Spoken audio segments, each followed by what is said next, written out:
aí galera, tudo bem? Seja bem-vindo ao canal Robótica Educativa Sustentável. Meu nome é César Augusto e hoje nós vamos aprender sobre estruturas sequenciais. Sobe a vinheta!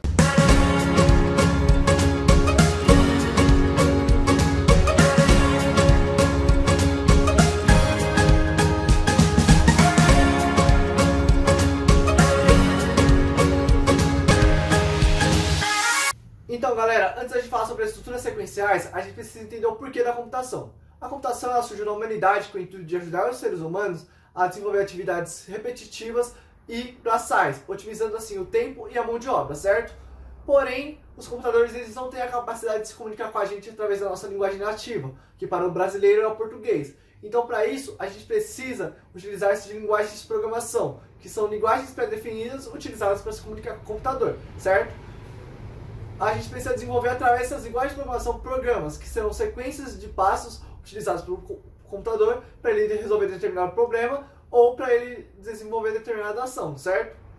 Então, para a gente desenvolver esse programa, a gente precisa de três principais etapas. A primeira é a gente descobrir qual o problema que a gente quer resolver, determinar qual é esse problema que a gente quer resolver. Segundo, a gente precisa fazer um algoritmo. E o terceiro, a gente precisa programar, ou seja, desenvolver esse programa, certo?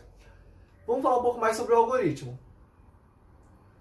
O algoritmo ele é uma sequência de passos limitados utilizada para desenvolver determinado problema. Ele segue uma sequência de três etapas. Primeiro, em seu início, a gente precisa dar uma entrada de dados, ou seja, a gente informar quais os dados que ele irá utilizar para desenvolver determinado problema. Segundo, processamento, que é onde ele irá executar esses dados e desenvolver esse problema. E o terceiro é a saída, que é o produto final desse programa no caso. Mas o algoritmo ele não é algo que é utilizado apenas nos nossos computadores, ele é utilizado no nosso dia a dia também. Como? Através das receitas, manuais de instruções e atividades do dia a dia, dentre outros. Tudo que segue uma sequência de passos pode ser definido dentro de um algoritmo, certo? Receitas, como? A receita ela possui os ingredientes, que seriam materiais de entrada. Segundo, ele recebe os seus dados de processamento, que seria o modo de preparo. E o terceiro seria o produto final, que no caso poderia ser um bolo ou um prato, certo? Depois a gente tem o manual de instruções, que ele fala qual peças, vamos supor, se tem um equipamento para montar, tem aquelas peças que estão lá. Segundo, a gente tem como que a gente monta aquela peça. E terceiro, a gente tem o produto final, que seria aquela peça. E atividades do dia a dia, vamos supor uma lâmpada, troca de lâmpada. Ou lavagem de louça, troca de lâmpada, como funcionaria? Entrada, a lâmpada está queimada e a gente tem uma lâmpada. Segundo, a gente vai lá e faz a troca da lâmpada. Terceiro, a gente tem a lâmpada trocada. Lavagem de louça, a gente entra com a buchinha, o detergente e também a louça suja. Processamento, a lavagem daquela louça. Saída, a louça limpa, certo? E tem diversos exemplos que a gente utiliza no nosso dia a dia. O algoritmo ele tem três principais modelos de implementação. O primeiro é a descrição narrativa, que é utilizando-se da nossa linguagem nativa mesmo. A gente faz uma sequência de passos. Segundo é o pseudocódigo, que a gente utiliza-se de uma linguagem pré-definida também para executar, que é o principal problema dele. E o terceiro é o fluxograma, que a gente utiliza-se de formas geométricas para desenvolver isso. Qual o problema da descrição narrativa? É a questão da ambiguidade. Eu posso entender uma coisa e você entender outra. Qual o problema do pseudocódigo? A gente precisa aprender uma linguagem de programação antes, que seria o pseudocódigo. Terceiro, fluxograma. A questão de formas. A gente tem que entender o significado de cada forma. Agora a gente tem um exemplo, que é: faça um algoritmo para mostrar o resultado da multiplicação de dois números através do fluxograma, certo?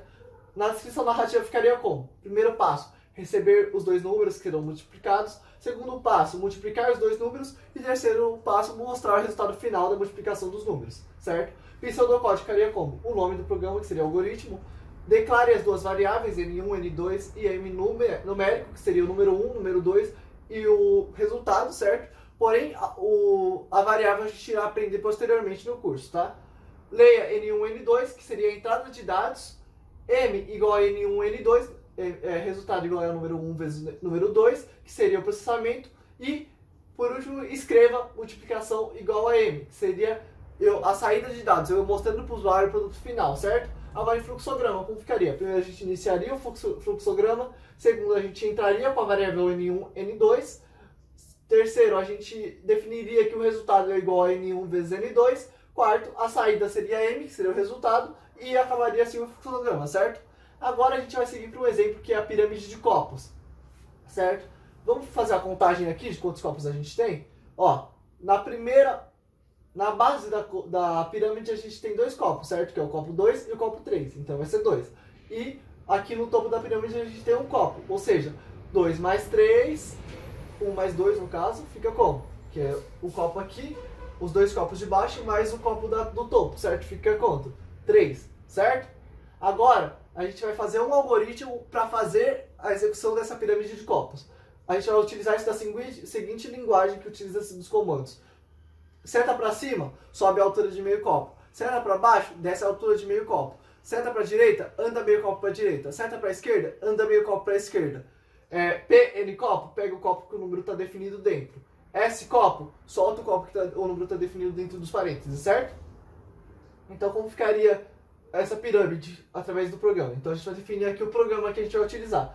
Seta para cima, sobe meio copo, certo? Sobe meio copo. Primeiro a gente pega o copo N1, PN1, sobe meio copo, subiu meio copo. Sobe mais meio copo, subiu mais meio copo. Então a gente tem 2 setas para cima, certo? Seta para direita, anda meio copo para direita. Mais uma seta para direita, anda mais meio copo para direita. Mais uma seta para direita, anda mais um copo para direita. E depois a gente solta o copo, S1, certo? Agora a gente vai fazer uma pirâmide com 6 copos. Isso eu vou executar aqui através da nossa bancada. Então eu vou pausar o vídeo para a gente montar a nossa bancada, ok? Então a gente tem aqui na nossa bancada copos numerados de 1 a 6, conforme a imagem aqui, certo? Então vamos ver se esse programa realmente funciona. Pegue copo 1, certo? Pegamos copo 1. Suba meio copo, subimos meio copo. Suba meio copo, subimos meio copo. Ande meio copo para a esquerda, andamos meio copo para a esquerda. Ande meio copo para a esquerda, andamos meio copo para a esquerda. Ande meio copo para a esquerda, andamos meio copo para a esquerda. Solte copo 1, certo? Soltamos copo 1. Agora, pegue copo 6, pegamos o copo 6. Suba meio copo, subimos meio copo. Suba meio copo, subimos meio copo. Ande meio copo para direita, andamos meio copo para direita. Ande meio copo para direita, andamos meio copo para direita. Ande meio copo para direita, andamos meio copo para direita. Ande meio copo para direita, andamos meio copo para direita. Ande meio copo para direita, andamos meio copo para direita. Solte copo 6, soltamos copo 6. Pegue copo 5, pegamos copo 5. Suba meio copo, subimos meio copo. Suba meio copo, subimos meio copo. Suba meio copo, subimos meio copo. Suba meio copo, subimos meio copo. Ande meio copo para direita, andamos meio copo para direita. Ande meio copo para direita, andamos meio copo para direita. Ande meio copo para direita, andamos meio copo para direita. Ande meio copo para direita, andamos meio copo para direita. E solte copo 5. Soltamos, certo? Montou a nossa torre? Montou. Então, o programa foi realizado conforme a gente esperava, certo? Agora vamos ver se como ficou? Aqui, a nossa pirâmide com 6 copos, conforme a gente montou aqui, ok? Agora a gente vai pro programa que a gente vai disponibilizar no exercício aqui embaixo. Vamos passar o exemplo para vocês. Para isso eu vou desmontar a nossa bancada novamente, ok? Então, galera, agora nós iremos passar para a atividade disposta aqui embaixo na descrição, ok? Na atividade, ela nos dá o seguinte enunciado. O robozinho Rez decidiu fazer um passeio por um parque de sua cidade, porém, neste parque há 3 possíveis brinquedos para Rez visitar. Ajude Rez a sair do local de início, aqui onde está simbolizado com início, ok? De sua caminhada e caminhar até chegar em cada um dos brinquedos, indicando qual caminho ele deve seguir até os brinquedos, nomeados como fim. Ou seja, o fim aqui é os brinquedos que ele tem que chegar. Então tem 3 brinquedos aí e o exemplo, ok? Sem ultrapassar as paredes simbolizadas com X. Ou seja, esse X aqui são as paredes, então ele não pode pular essas paredes, ele tem que seguir os caminhos aqui em branco, ok?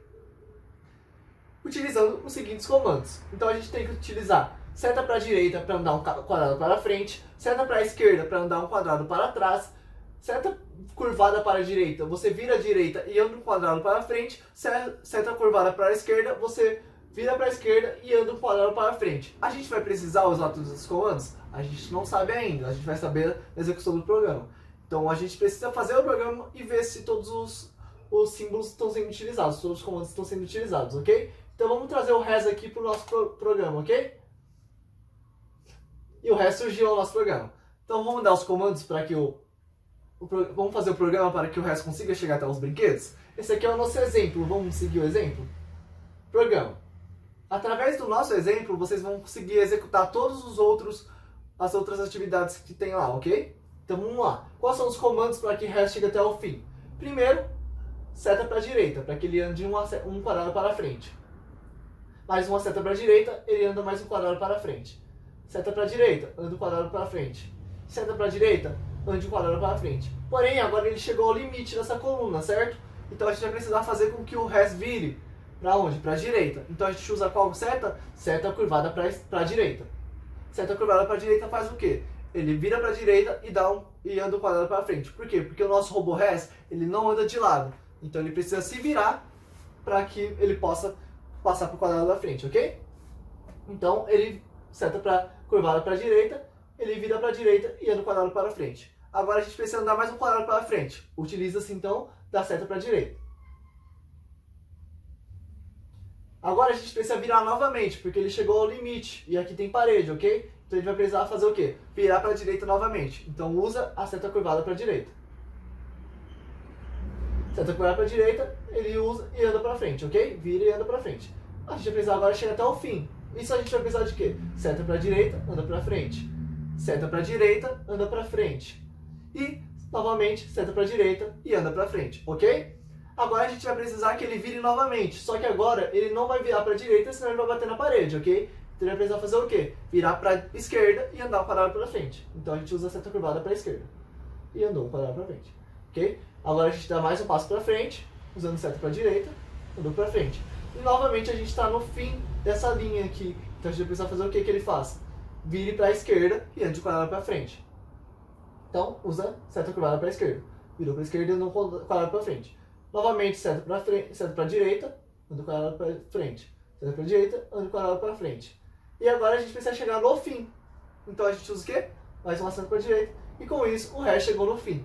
Ok? Então nosso objetivo foi cumprido nesse exemplo.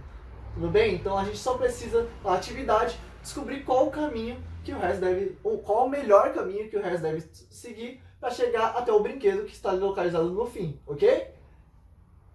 Essa foi a nossa aula de hoje, espero que tenham gostado. Inscreva-se no canal, ative o sininho para maiores notificações e curta o vídeo.